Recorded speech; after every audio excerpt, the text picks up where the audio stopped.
Hey everyone, Robin here. Today I'm going to be making some corn chowder.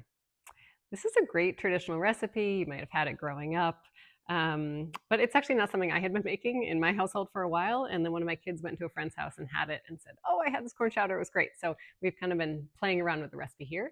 And I think I have a pretty simple version to show you that is also lightened up a little bit. Sometimes corn chowder can use heavy cream or a lot of butter. And this one, we're just going to use milk and kind of thicken it up in a lighter way. So I hope you enjoy and give this a try. All right, so to get started, let's get our pan over medium heat. And then tablespoon of olive oil or butter in your pan. If you really like the butter flavor, you can use butter. Again, it's just a tablespoon in 4 servings of a soup, so it's not a huge volume. You can also do half butter and half olive oil to get a little bit of both. I don't really notice a huge difference personally, so I just use the olive oil, it adds that nice heart healthy oil in here. So we're going to get that heated up, and then we're going to add in a diced onion. You can also add some celery in too. So that's what I'm doing. I have about half of an onion and 2 stalks of celery that I've diced up. So I like just the added flavor of the celery in there. So I'm going to add that, but use what you have. Sometimes I have onions, sometimes I have celery. I've used both and it works out okay. So our oil is heating up there. Want to make sure your oil's hot before those veggies go in. And then I have a clove of garlic. I'm going to start prepping here. It's already peeled.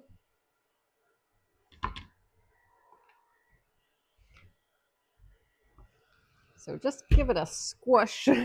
Usually works pretty well. And then you can just slice it up.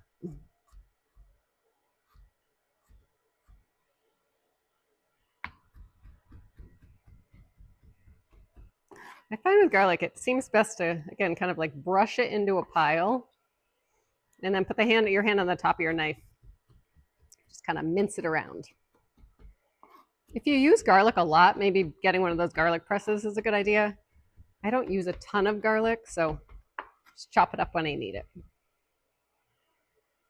Okay, our oil is hot, so in go the onion or the onion and celery, depending on what you're using. This onion I used, I had actually diced up a couple onions a few days ago and just put it in the freezer because sometimes dicing up an onion can slow you down from wanting to make a recipe because it can be a little bit of work. It requires some tools to come out. So if you want to dice up a bunch of onions at once and put them in the freezer, then you can just take out what you need. And usually in a dish like this, from frozen, it's going to work perfectly fine. All right, so the onions need about 4 to 5 minutes over medium heat just to start cooking and tenderizing. So I will give that to those now. And while that happens, I'm gonna just make sure the rest of my ingredients are prepped here. Just to the side. So I've got my potatoes. The recipe called for 2 medium potatoes. I had kind of like a medium and 2 small, so I'm just gonna put 3 in.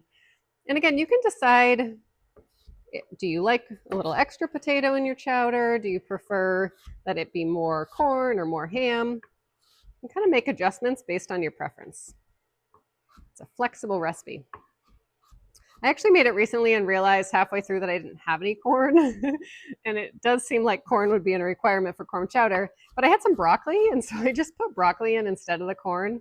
And it was delicious. It was like a broccoli potato chowder and still had the ham in there. And I really enjoyed it.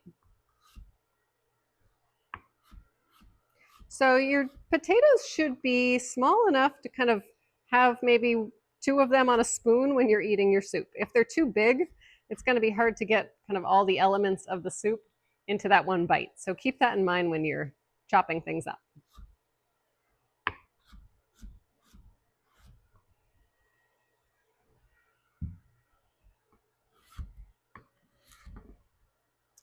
The other ingredients I'm going to be using, one is ham. So I have some diced ham.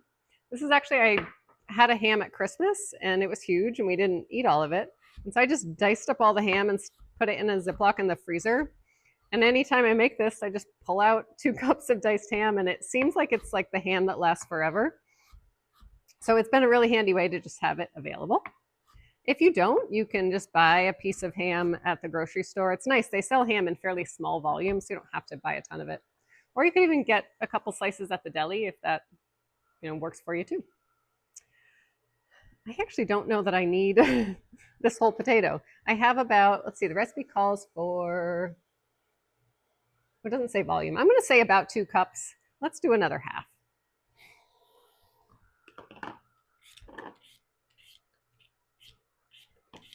You could leave the peel on if you like that texture in your chowder. If you don't like the texture of the peel, just peel it off.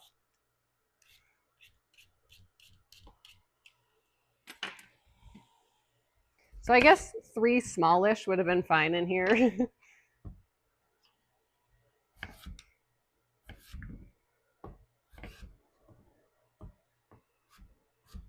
And my onions and celery are getting nice and soft over here.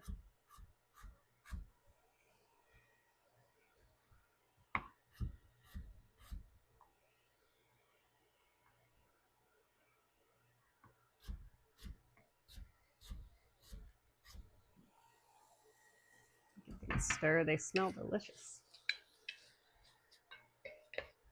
All right, about 1 more minute and we'll get that garlic in.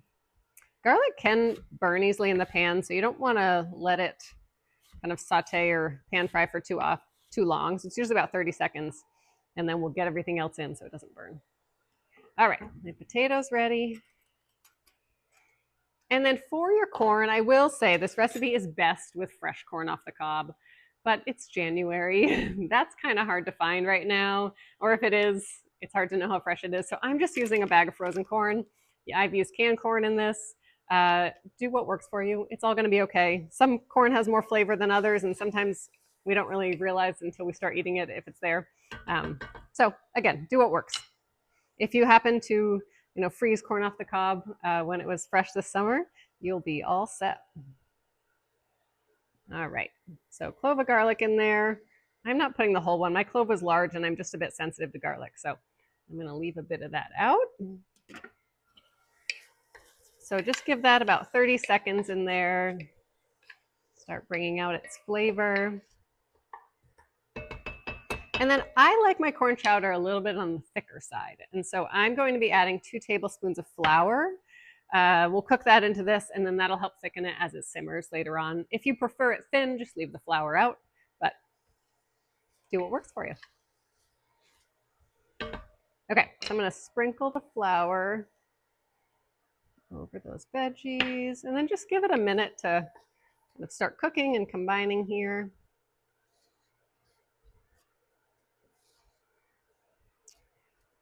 All right, so to this, we are going to add in our potatoes, our corn, our ham, and the broth. So for broth, I have made 4 cups of chicken broth. I used my Better Than Bouillon paste here. You could do that if that works for you. If you just want to buy a box, since it does take the 4 cups, you can do that too. All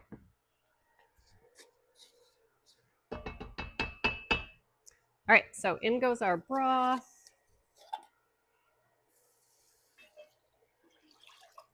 I'm going to crank my heat up a little bit here. And our potatoes.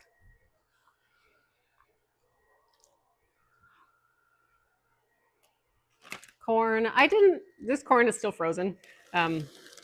It'll cook as it simmers. This is going to simmer for about 15 to 20 minutes. But if your corn was defrosted, that's going to be fine too.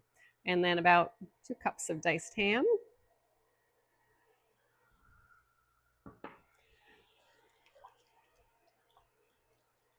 And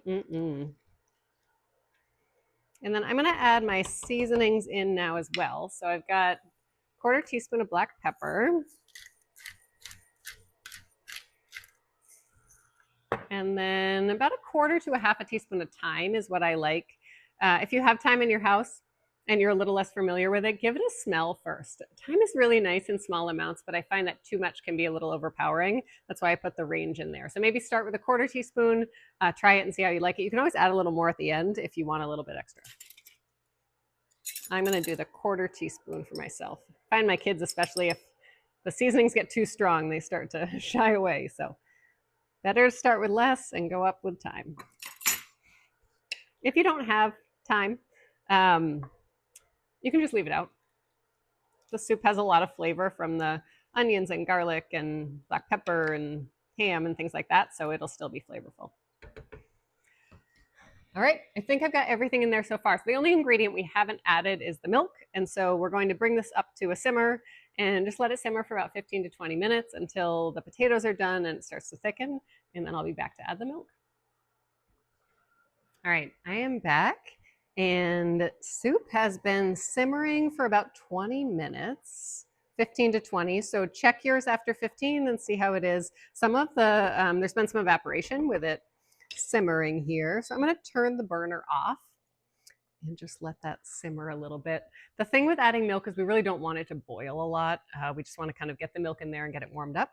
And so there is some thickening in here. I think I probably could have added a 1/3 tablespoon of flour if I wanted it even thicker. But if you're at the stage and you want it more thick, but you didn't do that, you could add a little bit of flour kind of mixed in with water, maybe a tablespoon of flour to 2 tablespoons of water, or a tablespoon of cornstarch to a tablespoon of water, kind of make a slurry out of that, and just drizzle it in here as it's simmering and kind of mix it in, and that's going to give you some added thickness if you want it a little bit more thick. The other thing is, as this sits, the starch comes out of the potatoes and it'll naturally thicken a bit as well. All right, so we've got a cup of milk. This is 2% milk I'm adding in here. And that is going to thin it out even a little bit more. So I would say we're not super thick here, but that's okay. The flavor is all going to be there. All right. Now feel free to turn your burner back on and kind of bring that to a nice hot temperature if you're looking to eat it right away. Otherwise, we want to give it a taste and kind of see where our flavor profile is.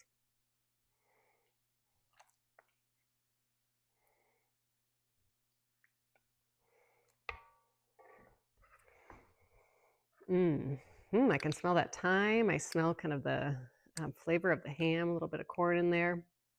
I will say, if you're using either fresh corn off the cob, and you can get some of those juices in there, that can be really good. Or if you're using canned corn, even using a little bit of the liquid that it's in the can is going to give you a little bit more of that can or that corn flavor.